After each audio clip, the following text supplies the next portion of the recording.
কোরআন তেলাওয়াতের পর সাদাকাল্লাহুল আজিম বলা যাবে কিনা। একজন বক্তা বলেছেন এটা বলা যাবে না। এ সম্পর্কে বিস্তারিত বলবেন। ভাই ইজাজ, প্রথম কথা হলো যে কোরআন তেলাওয়াতের পর সাদাকাল্লাহুল আজিম বলা যাবে না বা বললে ভুল হবে, এটা মোটা দাগে এভাবে বলা সঠিক নয়।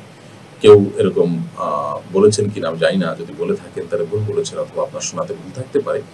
যেটাই হোক না কেন, সাদাকাল্লাহুল আজিম বলাই যাবে না, বললে গুনাহ হবে, ব্যাপারটা সেরকম না। তবে এখানে একটা বিষয় পরিষ্কার হওয়া দরকার, সেটা হলো যে কোরআন কারীমের তেলাওয়াতের শুরুতে যেরকম আউযু বিল্লাহি মিনাশ শাইতানির রাজিম পাঠ করা, বিসমিল্লাহির রহমানির রহিম পাঠ করা হাদিস দ্বারা নির্দেশিত, কোরআন দ্বারা নির্দেশিত, কোরআন কারীমের তেলাওয়াতের শেষে সাদাকাল্লাহুল আজিম বলতে হবে বা সাদাকা রাসূলুন নবীল কারীম ইত্যাদি বলতে হবে, এরকম কোনো কথা কোরআন বা হাদিস দ্বারা নির্দেশিত নয়।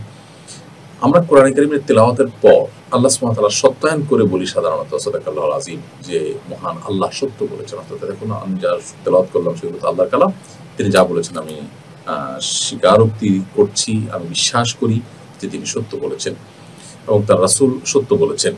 এই মর্মে স্বীকারোক্তি দেওয়া, এটা যদি আল্লাহর কালামের প্রতি কারোর ঈমান, তার বিশ্বাসের কথা তিনি জাহির করতে চান এবং করেন, তাহলে এটা সাধারণ অবস্থায় জায়েজ।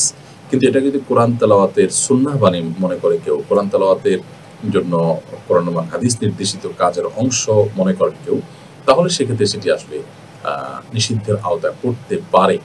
কারণ ইসলাম যেটা আমাদেরকে নির্দেশ করেনি, কোরআন হাদিসে যেটা নির্দেশ করেনি, সেটাকে আমরা আবশ্যক বানালে সেটা কিন্তু বেদাতে পরিগণিত হতে পারে। এই জন্য কেউ সাদাকাল্লাহুল আজিম পড়লে সেটা কোন দৃষ্টিকোণ থেকে পড়ছেন এটা দেখার বিষয়। আমার দেশে সচরাচর কোরআন কারীমের তেলাওয়াতের পর শুরুতে আউযু বিল্লাহি মিনাশ পড়ার মতোই এটাকে জরুরি মনে করা হয়।